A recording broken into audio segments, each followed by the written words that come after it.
Je vous propose de parler un peu des aspects physiologiques et pathologiques au cours du vieillissement pour ce qui concerne l'alimentation. Donc, vous savez que les personnes grossissent en vieillissant.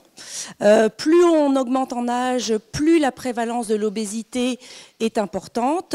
Et globalement, on a un IMC moyen dans les populations européennes à l'âge de 65 ans qui est plus autour de 26-27 que 20 pour les populations les plus jeunes. Alors, cette prise de poids au cours du vieillissement n'est pas forcément quelque chose de délétère. Les premiers qui se sont intéressés à ces variations de poids sont les compagnies d'assurance américaines qui, déjà dans les années 60, avaient montré que les coûts de santé étaient le moins important à l'âge de 20 ans pour un IMC à 20, mais à l'âge de 65 ans pour un IMC à 26. Donc, cette prise de poids est relativement physiologique au cours du vieillissement. Le fait d'être obèse n'est pas forcément physiologique, mais vous voyez que si globalement la prévalence de l'obésité augmente jusqu'à l'âge de 65 ans, après il y a une espèce de décrochage et on ne sait pas très bien ce qui se passe après l'âge de 70 et jusqu'à l'âge de 80 ans. Globalement, quand on fait des études transversales, chez les plus de 80 ans, on a à peu près 10% d'obèses, mais aussi 10% de dénutris. Alors le fait que l'hétérogénéité augmente avec l'âge aussi n'est pas un phénomène nouveau. Alors qu'est-ce qui se passe quand on vieillit? On grossit mais on mange moins. Alors ça va pouvoir s'expliquer en particulier par les modifications de la composition corporelle, en particulier par la sédentarité, mais le fait est que plus on vieillit, moins on mange. Alors vous voyez ici les résultats d'une grande étude américaine, la NAINS 3, ici chez les hommes, ici chez les femmes, avec les apports caloriques ici en fonction des tranches d'âge, en commençant par les tranches d'âge de 20 à 30 ans et jusqu'à plus de 80 ans. Vous voyez qu'un homme américain entre 20 et 30 ans mange environ 3000 calories par jour.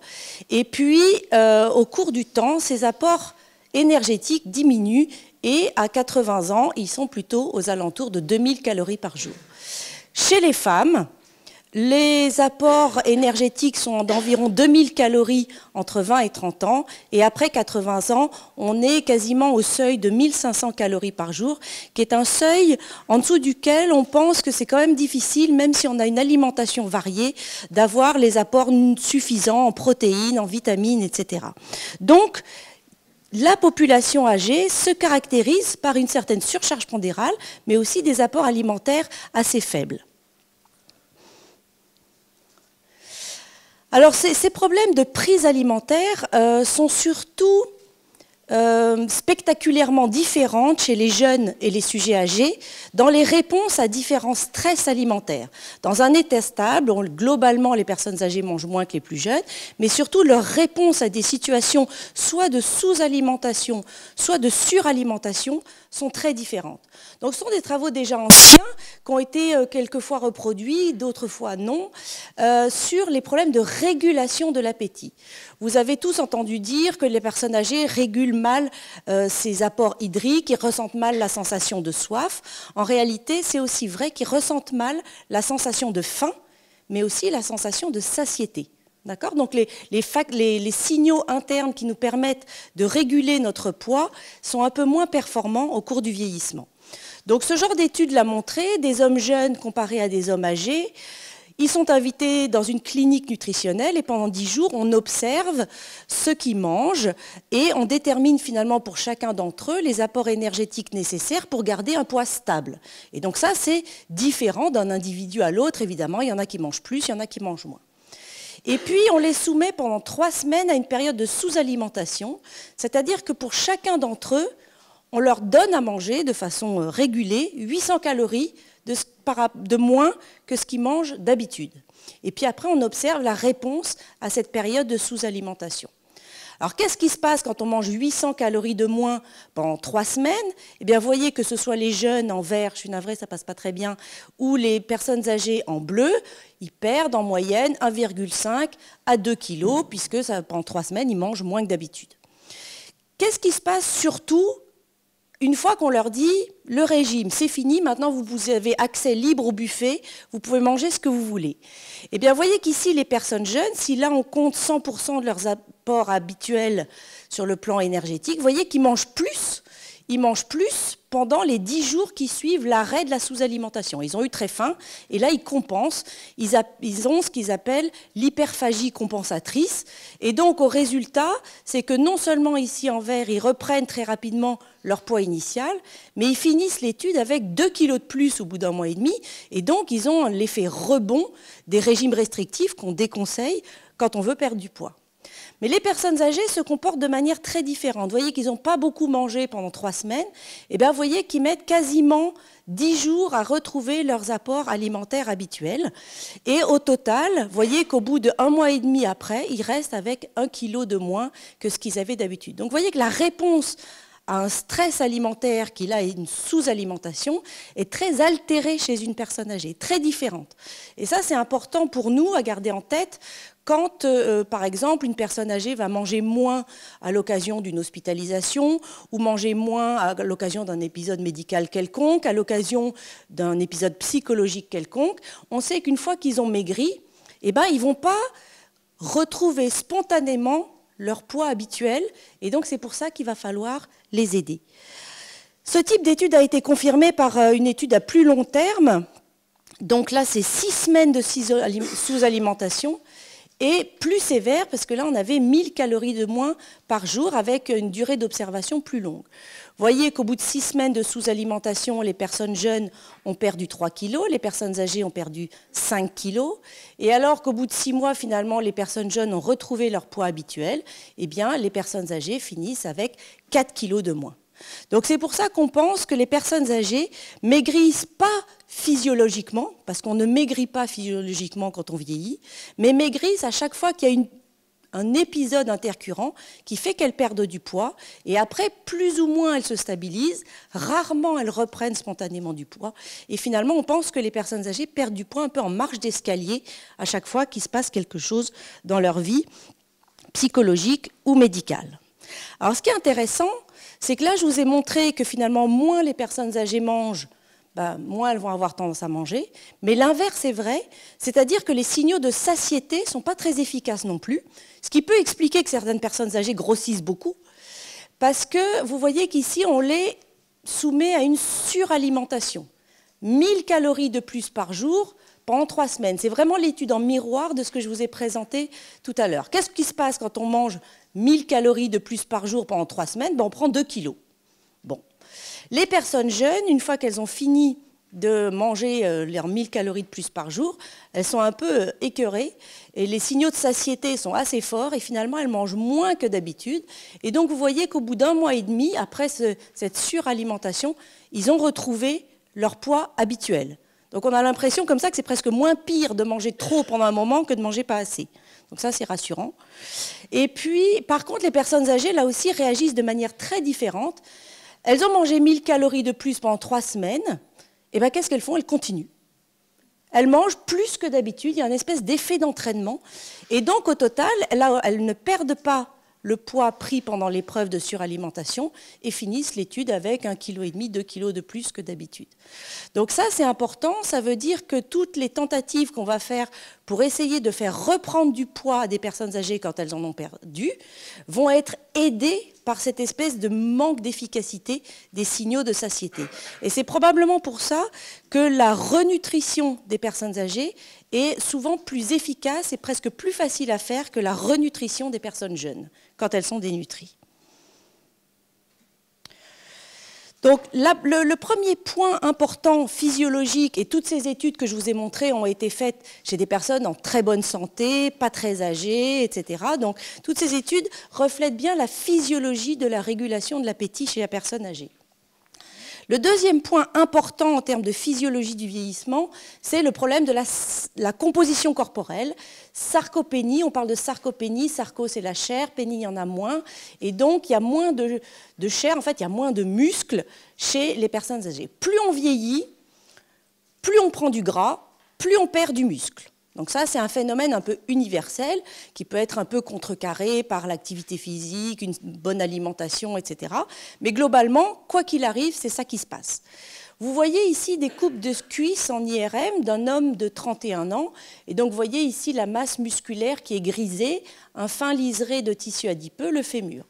Et puis ici, c'est un homme de 65 ans, une femme de 73 ans et une femme de 85 ans. Et donc, vous voyez que globalement, comme ça, à l'œil, les surfaces de cuisses ne sont pas très différentes les unes des autres. Par contre, la composition corporelle de cette cuisse est tout à fait différente. Vous voyez, en particulier, cette dame de 73 ans, elle n'a plus beaucoup de muscles et elle a beaucoup de gras. Et puis, surtout, c'est cette femme de 85 ans. Non seulement il y a proportionnellement beaucoup de tissu adipeux et peu de tissu musculaire, mais même le tissu musculaire est complètement infiltré par le tissu adipeux.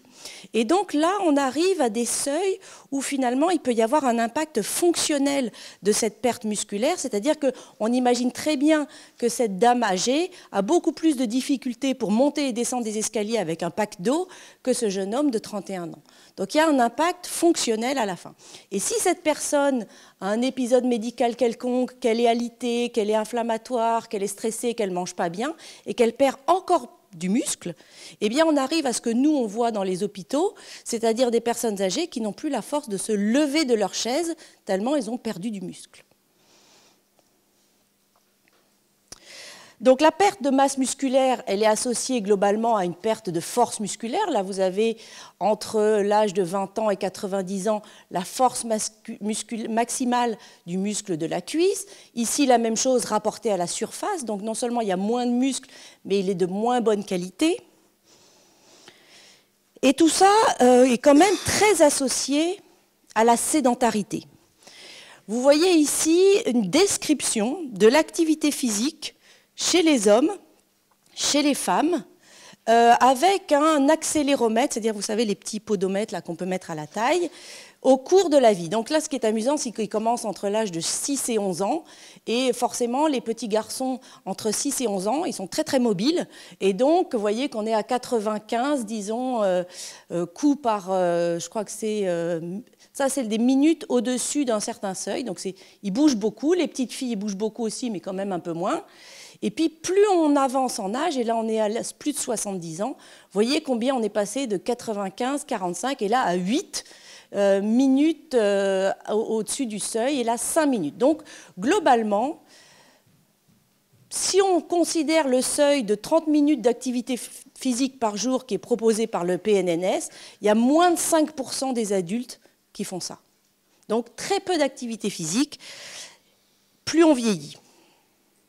Et pour autant, on sait que cette masse musculaire, qui peut être entretenue par l'activité physique, elle est un marqueur pronostique très important. Ce qui est intéressant dans ce travail-là, c'est qu'ils ont pris une population de sujets âgés dans la population générale, qui allait bien, qui avait plus de 65 ans, qui ont été suivis 6 ans, et on a regardé au niveau du scanner du mollet le muscle et le gras. Et donc, à partir de ce scanner du mollet, ils ont défini des gens qui étaient sarcopéniques, c'est-à-dire sans muscles, peu de muscles, avec un IMC normal, en surcharge pondérale ou obèse, et des patients qui avaient soit pas de sarcopénie, soit de la sarcopénie, et de la même manière, avec un IMC dit normal, en surpoids ou obèse. Et en fait, on s'aperçoit que finalement, ce n'est pas tellement le fait d'avoir un IMC normal en surcharge pondérale ou obèse qui conditionne la mortalité dans les 6 ans, c'est la masse musculaire. C'est le fait de l'avoir de la sarcopénie ou pas. Donc ceux qui ont de la sarcopénie ont une courbe de survie qui est bien plus mauvaise que ceux qui ont des muscles, et ça, quel que soit le poids. Ça, je pense que c'est un message qui est important à passer, que chez une personne âgée, finalement, le poids, l'IMC, c'est une chose. En fait, ce qui va conditionner leur pronostic, c'est leur masse musculaire. Et en particulier, il y a cette étude qui est un peu spectaculaire, qui est peut-être presque un petit peu trop spectaculaire, mais qui a des qualités du coup pédagogiques. Vous voyez ici des sujets âgés qui ont plus de 60 ans, donc ils sont quand même très jeunes, ils sont en bonne santé, ils sont autonomes, et puis on les suit quelques années et on regarde leur autonomie sur les activités instrumentales de la vie quotidienne, c'est-à-dire se servir du téléphone, utiliser les transports en commun, faire ses courses, la cuisine, le ménage, du bricolage, s'occuper du linge, des médicaments ou des finances. Donc on s'aperçoit que dans le suivi, si on classe les gens en obèses, pas obèses, sarcopéniques, pas sarcopéniques, finalement, la population la plus en danger de perdre son autonomie dans les années qui viennent, c'est celle qui est obèse et sarcopénique. Donc ça, on a l'impression que c'est quand même pas une bonne chose d'avoir beaucoup trop de gras et trop peu de muscles. Ça tombe un peu sous le sens, mais là, c'est juste une façon de le montrer. Probablement parce que les très obèses sont souvent très sédentaires, donc leur perte musculaire s'accélère. Et après, quand il faut se lever, mais qu'on fait 90 kg, mais qu'on n'a pas de muscles pour lever 90 kg, ça devient très compliqué. Alors, la bonne nouvelle dans tout ça, parce que je vous annonce plein de catastrophes, la bonne nouvelle, c'est que finalement, l'activité physique, même modérée, même commencée tard dans la vie, a toujours un bénéfice très important. Là, vous avez un travail où on a séparé les personnes âgées, des volontaires sédentaires ou actifs, et vous voyez que la mortalité à 8 ans est de 27% chez les sédentaires, mais que de 15% chez les actifs. 40% à 70 ans contre 26 chez les actifs. Et puis à 85 ans, bon, on n'a pas pris une espérance de vie à 8 ans par rapport à 85 ans, mais même à 3 ans, et je pense que quand on a 85 ans, on ne crache pas sur 3 ans de vie supplémentaires, eh bien la mortalité est beaucoup plus élevée chez les sédentaires que chez les actifs. Alors, ça, c'est des données observationnelles, c'est sûrement pas tout à fait les mêmes gens, etc. C'est pas de l'épreuve randomisée. Mais le message qui est important, c'est que même initier une activité physique entre 70 et 78 ans, ou même entre 78 et 85 ans, continue d'avoir un bénéfice significatif en termes de mortalité. Donc il n'est jamais trop tard pour commencer de l'activité physique. On ne dit pas « j'ai jamais fait de sport, donc je ne vais pas en faire ». On dit « je n'ai pas beaucoup fait de sport et je vais m'en faire ». Pas d'intérêt à une activité physique intense, ça aussi c'est la bonne nouvelle, c'est l'activité physique modérée suffit largement. Et puis globalement, quand on parle d'autonomie, avoir une activité physique à 78 ans, eh bien, multiplie par 2 la probabilité de rester autonome dans les actes de la vie quotidienne à 85 ans.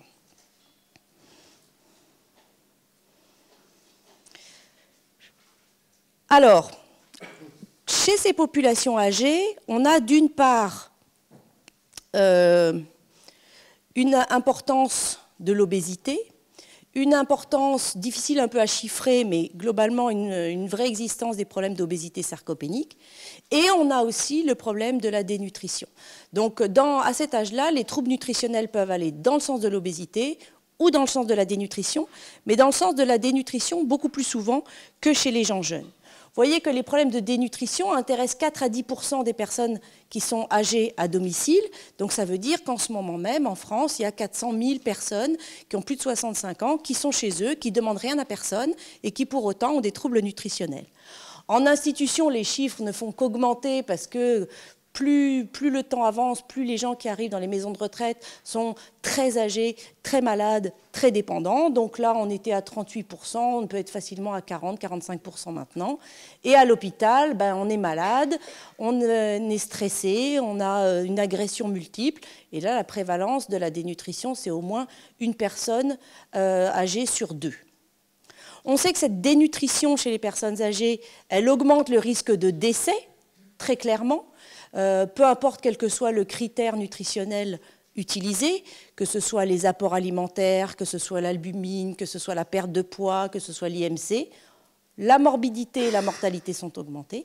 Et ce qui est important, ce n'est pas seulement de constater ce qui ne va pas, c'est de savoir que la prise en charge nutritionnelle est efficace.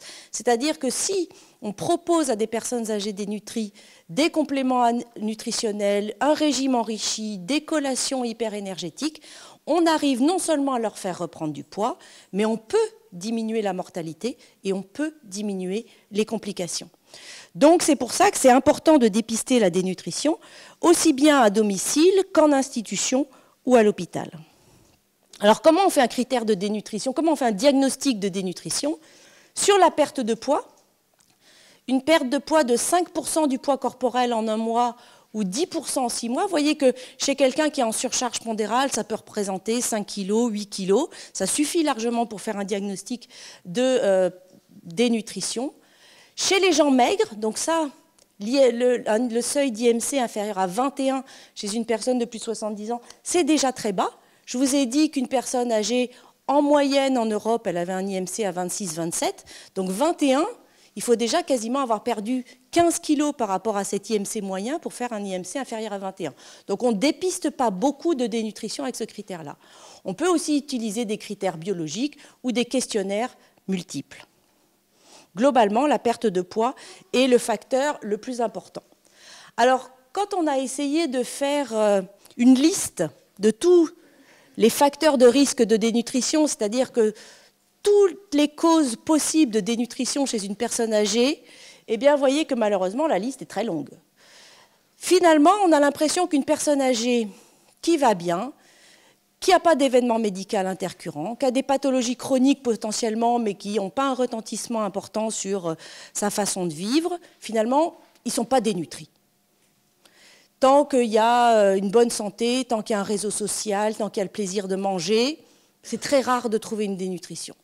Par contre, dès qu'il se passe quelque chose, et ce quelque chose, ça peut être beaucoup de choses, eh bien, le risque de dénutrition est important parce que je vous ai dit, non seulement ils mangent moins de base, mais en plus, ils perdent très rapidement l'appétit et comme ils n'ont pas faim, eh bien, ils ne vont pas forcément manger. Donc ces causes, elles peuvent être multiples. Elles peuvent être ce qu'on appelle psychosocio-environnementales, c'est-à-dire les gens qui sont isolés, mangent moins, les gens qui viennent de subir un deuil, les problèmes financiers, potentiellement la maltraitance, et en tout cas très clairement le fait d'être en maison de retraite ou d'être à l'hôpital, c'est un risque majeur d'être dénutri puisqu'on passe de 5-10% à 40%, à 50%, à 70%. Toutes les pathologies aiguës ou décompensation d'une pathologie chronique, la douleur, qui est un critère curieusement dont on tient beaucoup compte en pédiatrie, mais dont on ne tient pas beaucoup compte en gériatrie, peut-être qu'on banalise un peu la douleur chez les personnes âgées, c'est associé bien entendu à une baisse des apports alimentaires, les infections, les fractures, etc., les médicaments, les problèmes bucco-dentaires, les régimes restrictifs, donc là je vais peut-être insister un tout petit peu là-dessus. Il y a déjà 2-3 études qui ont bien montré que dans une population âgée vivant à domicile, le fait de faire des régimes sans sel, sans gras, sans sucre, sans tout ce que vous voulez, eh bien, est associé au risque de dénutrition. Et donc, on remet beaucoup en question l'intérêt de ces régimes restrictifs à partir de... Ce n'est pas tellement une question d'âge, mais c'est une question de... Il y a un moment où, quand on commence à perdre du poids spontanément, il faut arrêter de faire des régimes. Tout ce qui concerne les syndromes démentiels, bien sûr, la maladie d'Alzheimer, les problèmes de déglutition, la dépendance et la dépression. En fait, on a l'impression que les facteurs de risque les plus puissants de dénutrition chez la personne âgée, ce sont ces 3 D comme dénutrition, c'est-à-dire la démence, la dépendance et la dépression.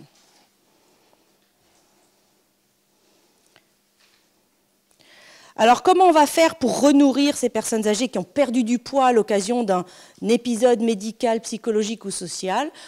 On va se donner des objectifs nutritionnels, mais c'est vrai que si on ne travaille pas avec une diététicienne, ça reste assez abstrait. On va penser à surtout pas faire ça. Donc ça a été pris comme photo à un moment où je faisais la visite à Bichat. Donc j'étais assez effondrée, je peux vous dire, comment on renourrit les personnes âgées à l'hôpital. On va plutôt se baser sur les repères du PNNS, qui est adapté aux personnes âgées fragiles, c'est-à-dire des fruits et légumes au moins 5 par jour. Bon, pas beaucoup de monde y arrive, mais bon, disons qu'il faut quand même en manger. Par contre, ce qui est souvent important de bien préciser qu'il faut manger des féculents à chaque repas selon l'appétit. Il y a encore des personnes âgées qui mangent pas de féculents à certains repas. Des laitages 3 ou 4 par jour, on est plutôt au niveau des adolescents. De la viande, œufs, poissons 2 fois par jour pour avoir un apport protéique suffisant. Et puis, vous voyez, les conseils du PNNS pour les personnes âgées qui commencent à devenir fragiles, c'est pas de restriction en matière grasse, pas de restriction en sucre et pas de restriction en sel. Donc ça, c'est quand même assez important à garder en tête. J'ai reçu récemment dans le service un patient qui sortait de rééducation, de cardiologie, etc. On lui avait mis un régime sans gras, sans sucre, sans sel, sans tout. Il a perdu 15 kilos. Le problème, c'est qu'il ne pouvait plus marcher. Voilà. Donc, et ce qu'il faut garder bien en tête, c'est qu'il faut bouger chaque jour le plus possible. Vous voyez que le conseil est assez flou. Il faut vraiment que l'activité physique soit adaptée d'abord aux possibilités physiques de la personne, mais aussi, surtout, à ce qu'elle a envie de faire. On ne va pas se forcer à faire de l'activité physique de quelque chose qu'on n'aime pas faire. Et donc, il faut trouver dans le quotidien des gens ce qu'ils veulent bien faire pour l'activité physique. Après, pour essayer d'augmenter les apports alimentaires, on peut utiliser une technique qui est assez ancienne, l'enrichissement des plats, qui était une technique ancienne, mais qui est toujours celle qu'on utilise le plus parce que c'est la plus efficace. C'est simplement qu'on sait que les personnes âgées, elles ne vont pas avoir envie de manger une grande assiette pleine de choses, ça va peut-être un peu les écœurer quand on n'a pas très faim. Donc on essaye de donner le maximum de protéines et d'énergie dans des petits volumes. Donc on essaye de rendre l'alimentation dense. Et donc, comment est-ce qu'on peut faire ça? On peut rajouter du gras, de l'huile, de la crème, du beurre, etc. Mais aussi, on peut rajouter des protéines, du jambon haché, de l'œuf, etc. Et donc, on arrive à un régime qui finalement a l'air un peu de plat habituel et qui, en fait, est plus dense en énergie et en protéines. Et donc, vous voyez, dans ce travail-là, ils ont utilisé 2 groupes de sujets et ils ont proposé soit le régime standard de l'hôpital, qui est ici en hachuré, soit le régime enrichi, et ils ont compté le niveau énergétique pris chaque jour pendant 6 semaines. Chaque semaine, disons, pendant 6 semaines. Et au bout de 6 semaines, ils ont inversé les rôles. Le groupe hachuré a reçu l'alimentation énergétique. Le groupe en noir, ici, a reçu le régime standard. Et donc, on voit bien, quand même, visuellement, c'est très clair qu'avec un régime enrichi, on mange plus. Et de fait, si on compte les calories, on passe de 1300 à 1800 calories par jour. Et donc, augmenter de 35% les apports alimentaires d'une personne âgée, c'est cliniquement extrêmement efficace. Après, on dit toujours, bah oui, mais ils ne mangent pas parce que c'est pas bon. Alors, c'est un peu une évidence, ça ne suffit pas, mais il n'y a qu'une seule étude finalement qui a étudié l'impact de réhausseur de goût sur les prises alimentaires des personnes âgées. Et donc là, ils ont utilisé la poudre de glutamate, que vous connaissez bien parce que c'est ça qu'on utilise dans la cuisine chinoise depuis des milliers d'années pour augmenter le goût. Et donc là, l'idée, c'était dans une maison de retraite, soit on mettait sur les plats qui sortaient de la cuisine de la poudre de glutamate, soit on n'en mettait pas. Et puis on voyait ce qui se passait sur 4 mois dans 2 petits groupes de sujets âgés, 31 et 36 sujets, pendant 4 mois. Eh bien, d'abord, il y a un petit effet du protocole parce que les sujets contrôle mangent un petit peu mieux, mais il y a un effet significatif de la poudre de glutamate ou des rehausseurs de goût. Et ils mangent 133 calories de plus par jour, ce qui est quand même, sur le long terme, un effet important. De fait, si on regarde les modifications de poids dans cette maison de retraite, il y a des patients ou des résidents qui ont eu un poids stable. Donc là, il y en a pareil dans les 2 groupes. Il y a des résidents qui ont perdu du poids. Et donc, vous voyez qu'il y en a 20% dans le groupe contrôle et 0 dans le groupe réhausseur de goût. Et il y a des résidents qui ont pris du poids, et il y en a 2 fois plus dans le groupe des réhausseurs de goût que chez les contrôles. Donc, sur le long terme, en augmentant la saveur des aliments, il n'est pas forcément question de poudre de glutamate, mais ça peut être du sel, du poivre, du ketchup, des herbes aromatiques, de tout ce que vous voulez pour donner plus de goût à des aliments. On peut, sur le long terme, avoir un impact sur la prise alimentaire. Et puis finalement, on peut médicaliser la prise en charge nutritionnelle et utiliser ce qu'on appelle les compléments nutritionnels oraux, que vous connaissez peut-être sous forme de petites briquettes ou de petites bouteilles, avec des produits hyper énergétiques, hyper protidiques, qui permettent d'augmenter là aussi les apports protéino-énergétiques. Alors, je vous ai parlé d'alimentation, je vous ai parlé de protéines, d'énergie, je vous ai parlé d'activité physique. Je pense qu'il y a quand même quelque chose qu'il ne faut pas oublier maintenant, c'est la vitamine D, que ce soit pour les personnes âgées qui vont bien à domicile ou celles qui sont malades ou celles qui sont dépendantes. On sait que la vitamine D, bien sûr, permet de limiter le risque de fractures, et en particulier les fractures vertébrales et non vertébrales chez les personnes âgées. Ce qui est intéressant aussi, c'est que la vitamine D, elle agit aussi sur le muscle. Il y a des récepteurs à la vitamine D dans le muscle, et finalement, le muscle a besoin de vitamine D pour fonctionner correctement. Donc, pour l'illustrer, je vous montre cette étude qui a été faite dans une maison de retraite, où on a fait un protocole de supplémentation en vitamine D pendant 6 mois à ces sujets âgés dans la maison de retraite. Donc eux, leur protocole, c'est 150 000 unités une fois par mois pendant 2 mois, puis 90 000 unités une fois par mois pendant 4 mois. Ce ne serait pas très très différent de ce qu'on pourrait proposer en France. En tout cas, si vous regardez la force musculaire de flexion de hanche, vous voyez que l'effet du placebo, la force musculaire n'a pas du tout changé en 6 mois. Par contre, lorsqu'on a donné de la vitamine D, eh bien, la force musculaire a augmenté de manière tout à fait significative. C'est quand même la seule intervention nutritionnelle qu'on connaisse qui est capable d'augmenter la force musculaire. Il n'y a rien d'autre qui fait ça, d'accord, sur le plan nutritionnel, à part l'activité physique, bien sûr. Et quand on regarde si les patients ou les résidents étaient carencés ou pas au départ, eh bien, ceux qui étaient carencés en vitamine D au départ ont une augmentation significative de leur force musculaire, alors que ceux qui n'étaient pas carencés au départ, il n'y a pas eu de modification. Donc évidemment que la vitamine D, ce n'est pas un nutriment dopant, hein, ça corrige une carence, et quand on a corrigé sa carence, on est à son niveau de force musculaire qu'on devrait avoir. Et donc, ce qu'on sait aussi, et on pense que ça passe beaucoup par l'effet musculaire, c'est que si toutes les personnes âgées étaient correctement supplémentées en vitamine D, c'est-à-dire avec des doses de 700 à 1000 unités par jour, eh bien, on pourrait réduire significativement le risque de chute. Et quand on sait l'importance d'une chute dans l'histoire d'une personne âgée, avec la peur que ça peut entraîner, la perte d'autonomie, plus envie de se déplacer, etc., eh bien on se dit que c'est un peu dommage de se priver d'une supplémentation en vitamine D contre le risque de chute, en plus du problème des fractures. Donc pour conclure, je dirais que l'objectif nutritionnel chez une personne âgée de la population générale, qui va bien, c'est d'abord un poids stable. D'accord ? Ça, l'objectif, je pense que c'est un message que j'aimerais bien faire passer, c'est que ce n'est pas normal de maigrir quand on vieillit, ce n'est pas forcément indispensable de grossir beaucoup, mais en tout cas, ce n'est pas normal et c'est une alerte de maigrir. Donc, poids stable, pas de régime restrictif, alimentation variée et plaisir, de l'activité physique, il faut s'y coller, de la vitamine D, c'est plus simple, et puis on doit dépister la dénutrition par la surveillance régulière du poids. À chaque épisode intercurrent médical, social ou psychologique, on doit utiliser en priorité les régimes enrichis et les collations, et si ça ne suffit pas, on peut prescrire des compléments nutritionnels. Et voilà comment nous allons tous vieillir dans quelques années. Je vous remercie de votre attention.